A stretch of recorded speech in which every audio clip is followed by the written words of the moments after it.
आपलं शहर आता स्मार्ट होत आहे। मग तुम्ही कधी स्मार्ट होताय? स्मार्ट न्यूजचे YouTube चॅनल सबस्क्राइब करा, स्मार्ट बना। नोटिफिकेशनसाठी बेल आयकॉनवर क्लिक करा। नमस्कार, मी अनुजा पाटील स्मार्ट न्यूजच्या आजच्या बुलेटिनमध्ये आपले स्वागत करते। सुरुवातीलाच एक नजर आजच्या ठळक घडामोडींवर। सोरेन यांची सरशी भाजप तोंडघशी, दीपक दळवी यांच्यावर वैद्यकीय उपचार, गणेशोत्सवात डॉल्बीला परवानगीची घोषणा, गणेश भक्तांच्या गर्दीने रस्ते फुलले, गौरीच्या बरोबरीने गणरायांना निरोप, बिबट्याची शोध मोहीम फसली, धास्ती कायम राहिली, नेगिनहाळ येथील मठाधीशांच्या आत्महत्येमुळे खळबळ, शेतकऱ्यांनी सादर केले अप्रतिम देखावे, शहर आणि तालुक्यात पुन्हा पावसाचा धुमाकूळ, सीमाप्रश्नी बाजू मांडण्यासाठी कर्नाटक सरकारच्या हालचाली।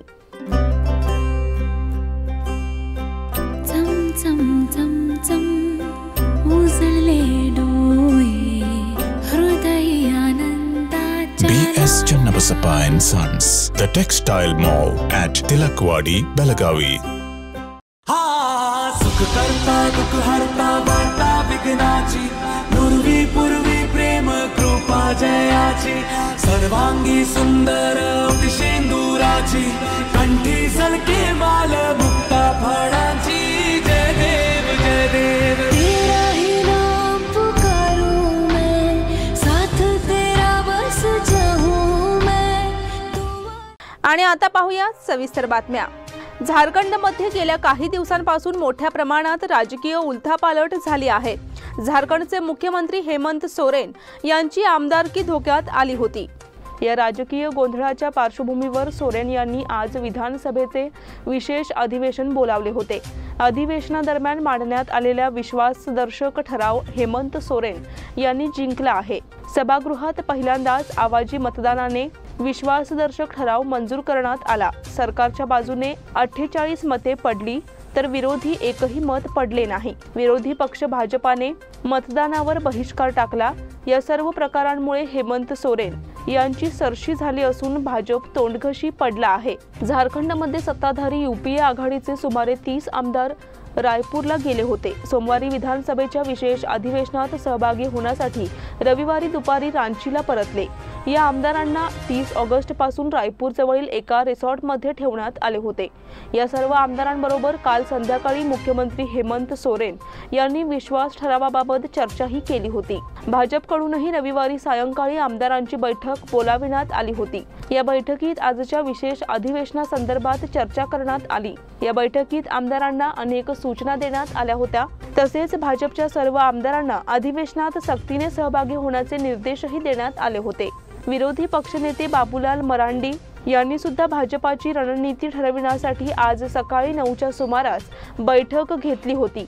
मात्र एवढ्या प्रयत्नानंतरही भाजपला वॉकआउट करावं लागल्याचं दिसून आलं आहे। दीपक दळवी यांच्यावर वैद्यकीय उपचार। मध्यवर्ती महाराष्ट्र एकीकरण समितीचे अध्यक्ष दीपक दळवी यांच्या प्रकृती संदर्भात काही अफवा पसरल्या होत्या। मात्र किरकोळ जखमीवर उपचार करून त्यांना घरी पाठविण्यात आले आहे। त्यामुळे आता त्यांची प्रकृती बरी आहे, अशी माहिती मध्यवर्ती महाराष्ट्र एकीकरण समितीचे खजिनदार प्रकाश मरगाळे यांनी दिली। दीपक दळवी यांच्यावर कोणी हल्ला केला असल्याची अफवा पसरली होती। या संदर्भात माहिती देताना प्रकाश मरगाळे यांनी सांगितले की दीपक दळवी हे अध्यक्ष असलेल्या ओरिएंटल शिक्षण संस्थेच्या बाहेर काही विद्यार्थ्यांमध्ये वाद सुरू होता। त्यावेळी दळवी हे तेथून निघाले होते। त्यावेळी त्यांनी ते भांडण मिटवण्यासाठी पुढाकार घेतला। त्याचवेळी धक्काबुक्कीत त्यांचा तोल जाऊन ते खाली पडले। त्यामुळे त्यांना किरकोळ दुखापत झाली। मात्र तातडीने जवळच्या खासगी हॉस्पिटलमध्ये नेऊन त्यांच्यावर उपचार करण्यात आले। उपचारानंतर त्यांना घरी पाठविण्यात आले आहे, असे त्यांनी सांगितले। गणेश उत्सवात डॉल्बीला परवानगीची घोषणा। यंदाच्या सार्वजनिक गणेशोत्सव विसर्जन मिरवणुकीत डॉल्बीला परवानगी देण्यात येणार नाही, असे पोलीस प्रशासनाने जाहीर केले होते। मात्र बेळगाव दक्षिणचे आमदार अभय पाटील यांच्या पुढाकाराने नियमांचे पालन करून डॉल्बीचा वापर करण्यास परवानगी देण्यात आली आहे। या माध्यमातून संपूर्ण माहिती लोकमान्य टिळक गणेशोत्सव महामंडळाचे अध्यक्ष विजय जाधव यांच्यामार्फत मंडळांना देण्यात येईल।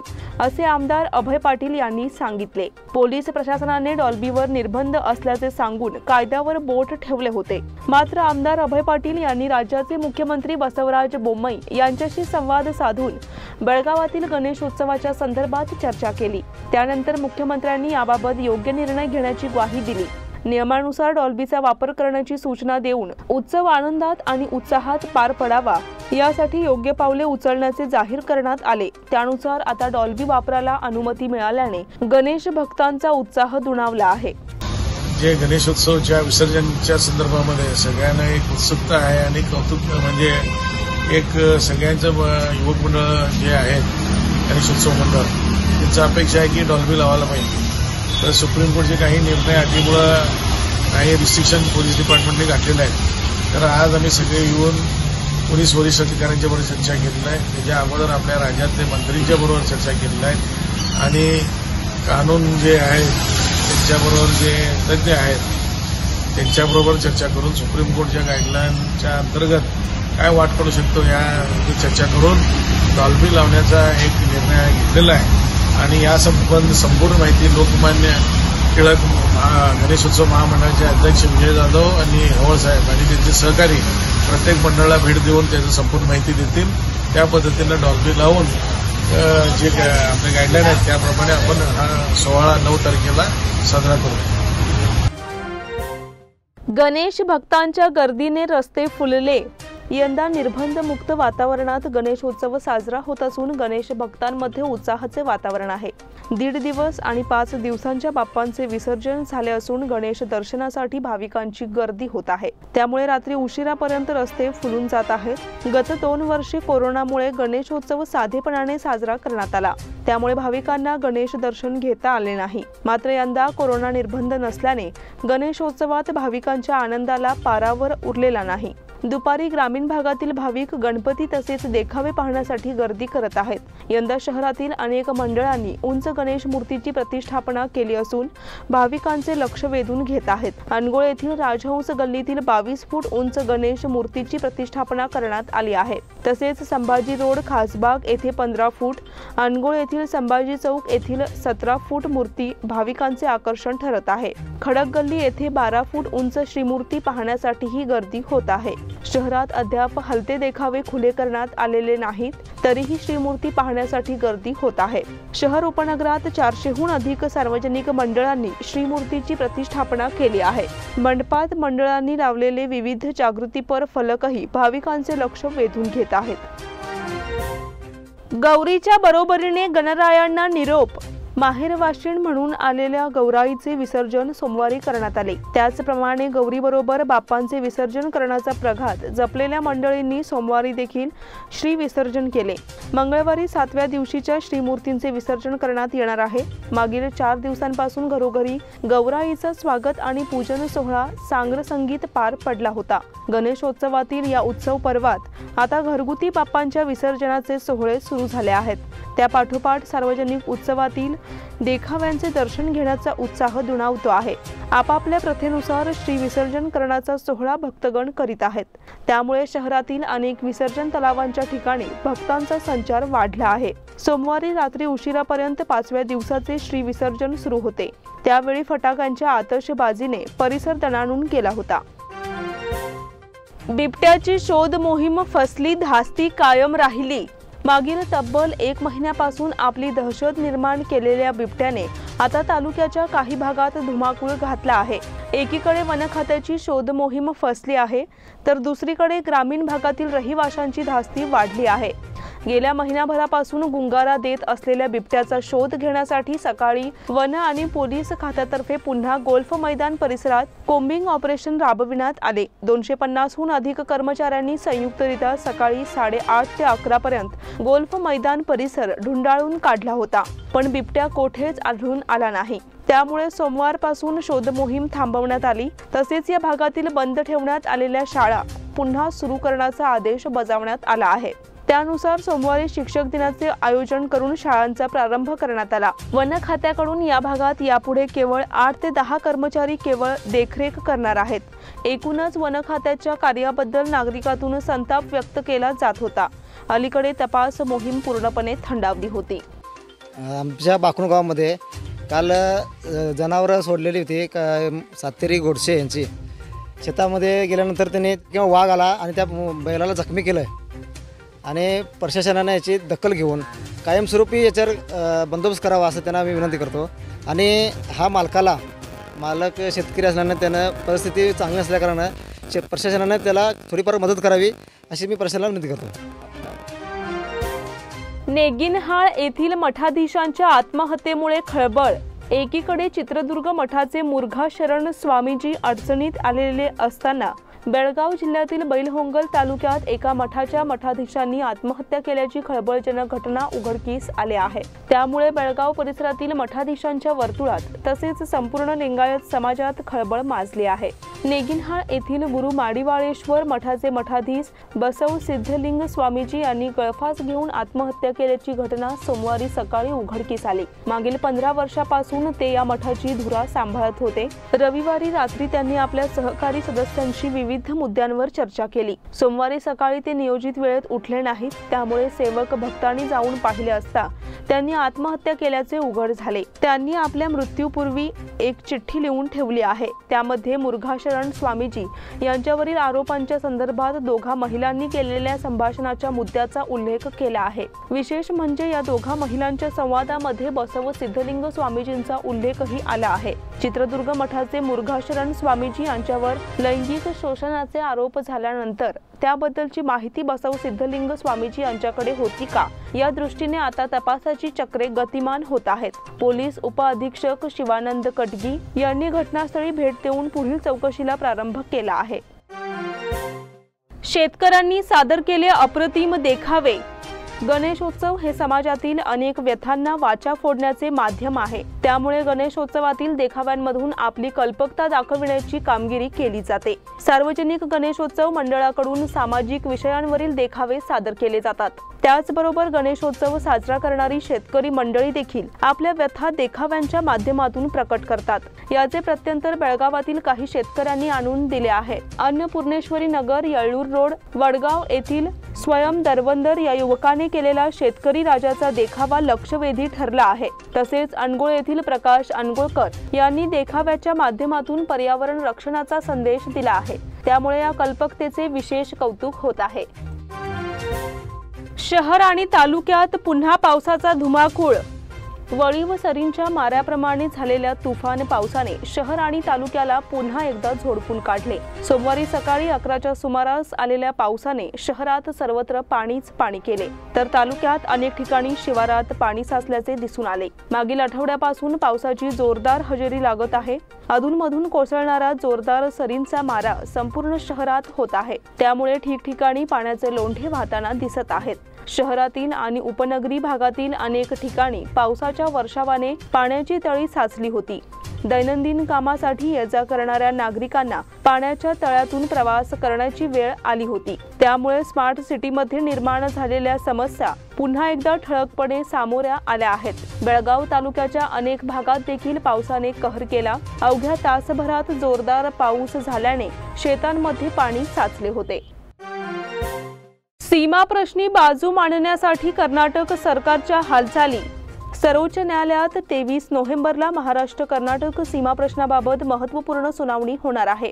यावेळी कर्नाटक सरकारकडून तज्ञ वकील बाजू मांडणार आहेत, अशी माहिती कर्नाटकचे मुख्यमंत्री बसवराज बोम्मई यांनी दिली. महाराष्ट्र सरकारने सीमा प्रश्नी आक्रमक भूमिका घेण्यास सुरुवात केल्यापासून कर्नाटक सरकार सातत्याने आपली बाजू कशा प्रकारे भक्कम आहे हे सांगण्याचा प्रयत्न करीत आहे. त्यामुळेच कर्नाटक सरकारकडून तज्ञ वकील कर्नाटकाची बाजू मांडणार आहेत, असे कर्नाटकाच्या मुख्यमंत्र्यांना सांगावे लागत आहे. हुबळी येथे एका कार्यक्रमासाठी आलेल्या मुख्यमंत्र्यांनी पत्रकारांशी संवाद साधताना ही माहिती दिली. दिनांक 30 सप्टेंबर रोजी सर्वोच्च न्यायालयात सुनावणी होणार होती. तसेच महाराष्ट्र सरकारने वकिलांना भक्कमपणे बाजू मांडण्याची सूचना देखील केली होती. मात्र कर्नाटकाच्या वकिलाने वेळ देण्याची मागणी केली. त्यामुळे न्यायालयाने पुढील तारीख दिली आहे.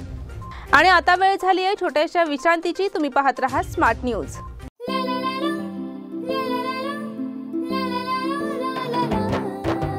जले दीप अंगना में होगी रोशन दुनिया, पलकों तले छा जाए चांद तारों का साया, रंगोली में खिले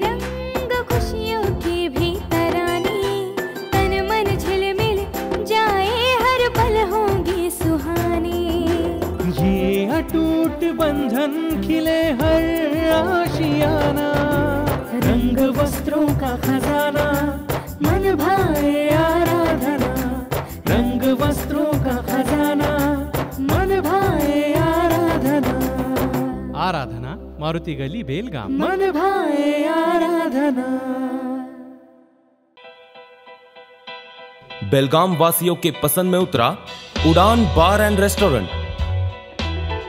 सोशल डिस्टेंसिंग का ख्याल रखते हुए हमारा स्टाफ देता है बेहतरीन सर्विस का विश्वास।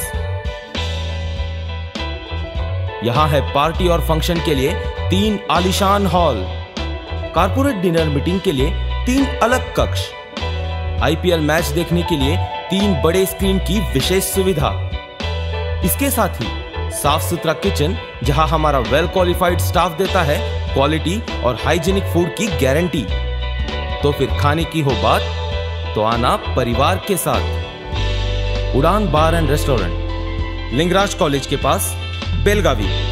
फोन 0831 2435 विश्रांतीनंतर पुन्हा एकदा आपले स्वागत। राज्यातील भाषिक आणि धार्मिक अल्पसंख्याक अनुदानित शाळांमधील रोस्टर रद्द करण्याचा निर्णय कर्नाटक सरकारने घेतला आहे। हा निर्णय शासनाकडून अधिसूचित करण्यात आला। या निर्णयामुळे राज्यातील सर्व मराठी, उर्दू आणि अन्य भाषिक असेच धार्मिक अल्पसंख्याक शाळांना मोठा दिलासा मिळाला आहे। रोस्टर पद्धत रद्द झाल्याने अनेक वर्षापासून रखडलेली शिक्षक आणि शिक्षकेतर कर्मचारी भरती प्रक्रिया राबविता येणार आहे। काही शाळांमध्ये सेवा बजावणाऱ्या शिक्षकांची सेवा रोस्टरमुळे नियमित झाली नव्हती, ती आता नियमित होणार आहे। ही रोस्टर पद्धत रद्द व्हावी यासाठी बेळगावातील सर्व मराठी शिक्षण संस्थांनी एकत्र येऊन संघटना स्थापन केली होती। रोस्टर विरोधात त्यांनी उच्च न्यायालयात याचिका दाखल केली होती। रोस्टर रद्द करण्याची मागणी करण्यात आली होती। आता मात्र निर्णय झाला आहे। शिवाय तो निर्णय 2 सप्टेंबरला अधिसूचित केला आहे। महाराष्ट्र एकीकरण युवा समिती निपाणी भागातील पदाधिकाऱ्यांची बैठक संपन्न। बेळगाव सीमा भागातील मराठी भाषिकांच्या होणाऱ्या गळचेपीवर नेहमीच आवाज उठवणाऱ्या महाराष्ट्र एकीकरण युवा समितीची नुकतीच निपाणी भागातील पदाधिकाऱ्यांची बैठक मत्तीवडे तालुका निपाणी येथे पार पडली। यामध्ये निपाणी तालुक्यात विस्तार करण्याबाबत कार्यकारिणी पदाधिकारी निवड करणे याबाबत चर्चा झाली। या प्रसंगी बंडा पाटील, नवनाथ पाटील, हिंदूराव मोरे, अण्णासाहेब केसरकर, प्राध्यापक विजय कांबळे, अमोल शेळके, अमोल पाटील, अजित पाटील, नानासाहेब पाटील, बंडू किरळे, आदेश पोवार, अमोल निकम, लक्ष्मीकांत पाटील, मालगोंडा घाटगे, संतोष कटवाळे, नितीन पोवार, सूरज छत्रे, सुशांत पोवार यांच्यासह महाराष्ट्र एकीकरण युवा समितीचे निपाणी भागातील असंख्य कार्यकर्ते उपस्थित होते। शहर आणि तालुक्यात महाप्रसादाचे वितरण। बेळगाव शहर आणि तालुक्यात रविवार हा महाप्रसादाचा वार ठरला। ठिकठिकाणी गणेशोत्सव मंडळाकडून महाप्रसादाचे आयोजन केले होते, त्याचा लाभ भाविकांनी घेतला। उजगाव येथील गणपती गल्ली सार्वजनिक श्री गणेशोत्सव मंडळ आणि श्री शिवज्योत युवक मंडळ यांच्या वतीने महाप्रसादाचे आयोजन रविवारी केले होते। अध्यक्षस्थानी ग्रामपंचायत सदस्य LD चौगुले होते। महाप्रसादाचे उद्घाटन महाराष्ट्र एकीकरण समितीचे युवा नेते RM चौगुले यांनी केले। गणेशाचे पूजन माणिक होणगेकर आणि गणेश दूध संघाचे प्रवीण देसाई, सुधारक करटे यांनी केले। रेणुका देवीचे पूजन मथुरा तेरसे आणि बाळकृष्ण तेरसे यांच्या हस्ते करण्यात आले। उपस्थितांचे मंडळाच्या वतीने भगवा फेटा आणि पुष्पहार घालून स्वागत करण्यात आले। सूत्रसंचालन NO चौगुले यांनी केले। आभार अशोक चौगुले यांनी मानले। हलगा येथे जैन बांधवांकडून मिरवणूक संपन्न। जैन समाज बांधवांनी एकत्रित येऊन समाजाचा विकास करावा, जैन विचार आचारांचा प्रचार करून जैन धर्म वाढवावा असे विचार सिद्धसेन मुनी महाराज यांनी हलगा येथे व्यक्त केले। येथील बस्ती गल्लीमध्ये रविवारी सकाळी सिद्धसेन मुनी महाराज आणि शांतीसेन मुनी महाराज यांच्या हस्ते फीत कापून मिरवणुकीला सुरुवात करण्यात आली। यावेळी जैन धर्म की जय, अहिंसा परमो धर्म की जय अशा घोषणा देण्यात आल्या। बस्ती गल्ली, महावीर गल्ली, पाटील गल्ली, पार्श्वनाथ दिगंबर जैन बस्ती येथे ही मिरवणूक आल्यानंतर अरिहंतगिरी, धवलकीर्ती, भटारक, पट्टाचार्य स्वामीजी, माजी आमदार संजय पाटील, राजू दोड्डन्नावर, धनु देसाई, संतोष कंगळगौडा, कुंतीनाथ कलमणी, देवेंद्र पाटील यांनी दीप प्रज्वलन केले। भगवान पार्श्वनाथ यांच्या मूर्तीला अभिषेक करून विधिवत पूजन करण्यात आले। समर्थनगर मंडळातर्फे विविध स्पर्धा संपन्न। समर्थनगर येथे श्री एकदंत युवक मंडळ आणि सार्वजनिक श्री गणेशोत्सव मंडळ यांच्या वतीने विविध स्पर्धांचे आयोजन करण्यात आले होते। गणेशोत्सवाच्या निमित्ताने लहान मुलांसाठी विविध स्पर्धा घेण्यात आल्या होत्या। यामध्ये टाकाऊ वस्तूंपासून टिकाऊ वस्तू निर्माण करणे, बादलीमध्ये चेंडू टाकणे असे कौशल्यपूर्ण खेळ स्पर्धेद्वारे घेण्यात आले। तसेच निबंध स्पर्धा, वेशभूषा स्पर्धा, आरतीचे ताट सजविणे अशा स्पर्धा झाल्या। तसेच महिला वर्गासाठी उकडीचे मोदक बनविण्याची स्पर्धा देखील पार पडली। यामध्ये बालवर्ग आणि महिलांनी मोठ्या संख्येने भाग घेतला। स्पर्धा संयोजनासाठी अक्षय नागेश गावडे, संतोष कणेरी, परशुराम कोकितकर, परशुराम बेकवाडकर, सुधाकर कडोलकर, शंकर नाडगौडा, अरुण गावडे आदींनी परिश्रम घेतले। मुरुघा स्वामींना अजामीन पात्र वॉरंट। मुरुष मठाचे स्वामी डॉक्टर शिवमूर्ती आणखी एका संकटात सापडले असून 2010 मध्ये दाखल झालेल्या फसवणुकीच्या गुन्ह्याप्रकरणी शहर न्यायालयाने त्यांच्या विरुद्ध अजामीनपात्र वॉरंट जारी केली आहे। केंगेरी पोलिसांनी मठाचा भक्त PS प्रकाश उर्फ पंची याने केलेल्या तक्रारीच्या आधारे स्वामी आणि आनंद कुमार नावाच्या आणखी एका व्यक्तीवर फसवणूक आणि विश्वासघाताचा गुन्हा दाखल केला होता।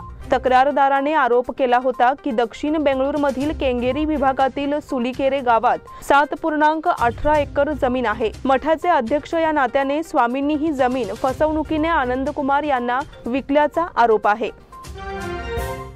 तरुणाच्या आत्महत्या प्रकरणात भाजप नेत्याचे नाव।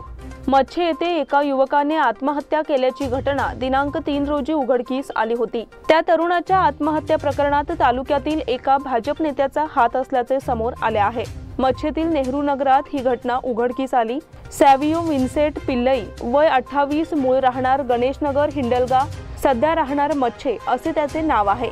त्याने आत्महत्या करण्यापूर्वी चिठ्ठी लिहिली असून त्यात एका राष्ट्रीय पक्षाचा नेता पृथ्वीसिंग आणि रेणुका या दोघांसह अन्य काहींची नावे लिहिली आहेत। त्यानुसार वरील दोघांविरोधात बेळगाव ग्रामीण पोलीस ठाण्यात गुन्हा दाखल झाला आहे। बेळगाव ग्रामीणचे ACP SV गिरीश, पोलीस निरीक्षक श्रीनिवास हांडा आणि त्यांच्या सहकाऱ्यांनी घटनास्थळी भेट देऊन पंचनामा केला। त्यामुळे पोलिसांनी पृथ्वीसिंग आणि पत्नी रेणुका यांच्यावर गुन्हा दाखल करून तपास चालविला आहे। पृथ्वीसिंग अटकेच्या भीतीने फरारी झाला असून पोलीस त्याचा शोध घेत आहेत। बेळगावात दिनांक 19 रोजी अग्निवीर सैन्य भरती मेळावा होणार। केंद्र सरकारने जाहीर केलेल्या अग्निवीर सैन्य भरती मोहिमेतील बेळगावातील पहिला मेळावा येत्या दिनांक 19 सप्टेंबर रोजी होणार आहे। यामध्ये युवकांना सैन्यात भरती होण्याची संधी मिळणार आहे। येथील मराठा लाईफ इन्फंट्री केंद्राच्या शिवाजी स्टेडियम मध्ये या मेळाव्याचे आयोजन करण्यात आले आहे। विशेष म्हणजे महाराष्ट्राच्या सर्व जिल्ह्यांमधून येणाऱ्या युवकांसाठी ही सैन्य भरती दिनांक 19 पासून होणार आहे, तर कर्नाटक आणि आंध्र प्रदेश या राज्यातील युवकांसाठी दिनांक 23 रोजी मेळावा घेण्यात येणार आहे। यामध्ये शारीरिक चाचणी प्रथम होणार असल्याचे जाहीर करण्यात आले आहे। त्यासाठी वेळापत्रक सूचित करण्यात आले आहे। त्यानुसार महाराष्ट्राच्या जिल्ह्यातील युवकांना कळविण्यात आले आहे। अग्निवीर सैन्य भरतीला यापूर्वी उदंड प्रतिसाद मिळाला होता, त्यामुळे आता होणाऱ्या सैन्य भरतीसाठी देखील हजारो युवक बेळगावात दाखल होण्याची शक्यता आहे। दत्तगुरु सौहार्दच्या हंचिनाळ शाखेचा दिनांक 6 रोजी शुभारंभ। अगदी अल्पवधीतच सहकार क्षेत्रात आपले नावलौकिक करणारे कोगनोळी तालुका निपाणी येथील कोगनोळी श्री दत्तगुरु क्रेडिट सौहार्द सहकारी संस्थेचा हंचिनाळ तालुका निपाणी येथे शाखा शुभारंभ मंगळवार दिनांक 6 रोजी दुपारी 12 वाजता संपन्न होणार असल्याची माहिती संस्थेचे संस्थापक अध्यक्ष सचिन खोत यांनी माध्यमांशी बोलताना दिली। या संस्थेला स्थापन होऊन 6 वर्षे झाली असून आतापर्यंत 3 शाखा असून चौथी शाखा हंचिनाळ तालुका निपाणी येथे आदिदत्त देवस्थान मठाचे मठाधिपती परमपूज्य राजीवजी उर्फ परमात्मराज महाराज आणि हंचिनाळ भक्ती योगाश्रम मठाचे मठाधिपती परमपूज्य ईश्वर उर्फ महेशानंद स्वामीजी यांच्या दिव्य सानिध्यामध्ये उद्घाटन समारंभ होणार असून यावेळी विविध क्षेत्रातील मान्यवर उपस्थित राहणार असल्याचे त्यांनी सांगितले। या प्रसंगी संस्थेचे vice chairman doctor Mahadev Mirje, मुख्य शाखा अधिकारी विद्यासागर बाळीकाई, सहाय्यक व्यवस्थापक विजय खोत, व्यवस्थापक विदुला हेगडे आदी उपस्थित होते। बांधकाम व्यावसायिक विजय भंडारी यांचे पुण्यात निधन। जोशीमळा खासबाग येथील रहिवासी सुप्रसिद्ध बिल्डर आणि बेळगाव क्रेडाईचे सेक्रेटरी विजय कमल किशोर भंडारी वय 49 यांचे पहाटे पुणे येथे आकस्मिक निधन झाले. बेळगावात अनेक गृहबांधणीचे प्रकल्प यशस्वी करून त्यांनी नावलौकिक मिळवला होता. गेल्या काही दिवसांपासून विजय भंडारी यांच्यावर पुणे येथील रुग्णालयात उपचार सुरू होते. आज सायंकाळी 5 वाजता त्यांच्या खासबाग जोशीमळा येथील निवासस्थानाजवळून त्यांची अंत्ययात्रा निघाली. विजय भंडारी यांच्या निधनामुळे बेळगाव येथील बिल्डर, व्यावसायिक आणि त्यांच्या समाजातील अनेकांना धक्का बसला आहे. फुटबॉल समितीत मालोजीराजे यांची निवड. अखिल भारतीय फुटबॉल महासंघाच्या कार्यकारी समितीच्या सदस्यपदी छत्रपती मालोजीराजे यांची नुकतीच निवड झाली. नुकत्याच झालेल्या निवडणुकीत मालोजीराजे यांची निवड झाली. छत्रपती मालोजीराजेंनी यापूर्वी वेस्टर्न इंडियन फुटबॉल असोसिएशनच्या उपाध्यक्षपदाचेही काम सांभाळले आहे. या निवडीनंतर मालोजीराजे म्हणाले, एक नवी ऊर्जा घेऊन अखिल भारतीय फुटबॉल महासंघ पुढील काळात काम करेल. भारतीय फुटबॉल महासंघ खेळाडूंना आवश्यक त्या सोयीसुविधा, संधी उपलब्ध करून देण्याच्या दृष्टीने काम करण्यास मी कटिबद्ध असेल. महाराष्ट्रातील इतर भागातही फुटबॉल या प्रसिद्ध खेळाचे महत्त्व वाढवण्याच्या दृष्टीने काम करणार आहे. ओडिशाच्या पहिल्या अल्टिमेट खो खो लीगचे जेतेपद तेलुगू योद्धाजवर 1 गुणाने मात. बचावातील कमालीच्या संघर्षानंतर निर्णायक क्षणात आक्रमणात चमक दाखवत ओडिशा जगरनॉट्स संघाने रविवारी पहिल्या अल्टिमेट खो खो लीगचे विजेतेपद पटकावले. म्हाळुंगे बालेवाडी येथे झालेल्या या स्पर्धेतील अखेरच्या मिनिटापर्यंत रंगलेल्या अंतिम सामन्यात ओडिशाने तेलुगू योद्धाचे आव्हान 46-45 असे अवघ्या 1 गुणाने परतून लावले. संपूर्ण सामना बचावाच्या आघाडीवर खेळला गेला असला तरी निर्णायक क्षणी स्काय डाईव्हचा गुण मोलाचा ठरला आणि सूरज लांडेने ओडिशाला विजय मिळवून दिला. सूरजने एकूण 9 गुणांची कमाई केली. त्याला रोहन शिंगाडेची साथ मिळाली. तेलुगू संघाकडून प्रतीक वायकर, अवधूत पाटील चांगले खेळले. अमेरिकन खुली टेनिस स्पर्धा नदाल श्विऑनटेकची आगेकूच. विक्रमी 22 ग्रँड स्लॅम विजेत्या नदालने तिसऱ्या फेरीत फ्रान्सच्या रिचर्ड गॅस्केवर 6-0, 6-0, 7-5 अशी मात केली. या सामन्याचे पहिले 2 सेट नदालने सहज जिंकत आघाडी घेतली. तिसऱ्या सेटमध्ये गॅस्केने नदाल समोर आव्हान उपस्थित केले, पण नदालने खेळ उंचावत सामना जिंकला. नदालच्या पुढच्या फेरीत अमेरिकेच्या फ्रान्सिस टियाफोएशी सामना होणार आहे. 9व्या मानांकित रुग्वेलने कॅनडाच्या 19व्या मानांकित डेनिस शापोवालोव्हचा 5 सेट रंगलेल्या लढतीत 6-4, 2-6, 6-7, 6-4, 7-6 असा पराभव केला. चौथ्या फेरीत त्याच्या 7व्या मानांकित ब्रिटनच्या कॅमेरून नॉरिसशी सामना होणार आहे. स्पेनच्या 3ऱ्या मानांकित अल्कराजने अमेरिकेच्या जेन्सन ब्रुक्सबायला 6-3, 6-3, 6-3 असे नमवले. महिला एकेरीत श्विऑनटेकने आपली विजयी लय कायम ठेवीत अमेरिकेच्या लॉरेन डेव्हिसला 6-3, 6-4 असे पराभूत करत चौथ्या फेरीत धडक मारली. अन्य सामन्यात 8व्या मानांकित अमेरिकेच्या पेगुलाने पात्रता फेरीमधून आगेकूच केलेल्या चीनच्या युआन युईचा 6-2, 6-7, 6-0 असा पराभव केला. पहिला सेट पेगुलाने सहज जिंकला. दुसऱ्या सेटमध्ये युआनने पुनरागमन करत सामना बरोबरीत आणला. निर्णायक सेटमध्ये पेगुलाने प्रतिस्पर्धी खेळाडूवर कोणतीच संधी न देता विजय साकारला. विटोवाने चुरशीच्या लढतीत गार्बिन मगुरुझचा 5-7, 6-3, 7-6 असा पराभव केला. अभिमन्यू रजत नंतर तिलकचेही शतक. भारत आणि न्यूझीलंड यांच्यामध्ये पार पडलेल्या 4 दिवसीय सराव सामना अनिर्णित राहिला. या सामन्यात भारतीय खेळाडूंनी चमक दाखवली. अभिमन्यू ईश्वरन, रजत पाटीदार आणि तिलक वर्मा यांनी दमदार शतके झळकाविली. कुलदीप यादव यानेही 2 फलंदाज बाद केले.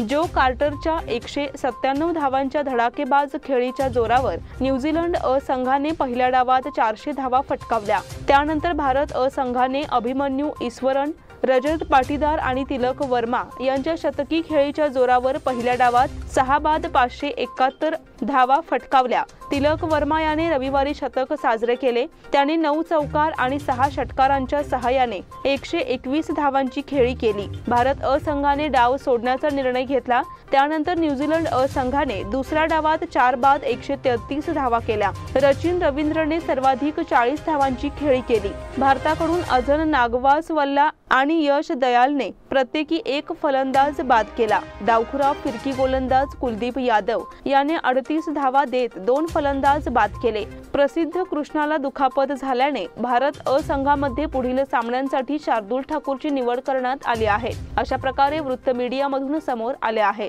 शार्दूलची दुलीप करंडकासाठी पश्चिम विभागीय संघात निवड करण्यात आली होती, मात्र तो आता भारत अ संघातून खेळणार आहे, त्यामुळे त्याच्या ऐवजी चेतन साकरिया याला पश्चिम विभागीय संघात संधी देण्यात येणार आहे। याचबरोबर स्मार्ट न्यूजचे आजचे बुलेटिन इथेच संपते। धन्यवाद।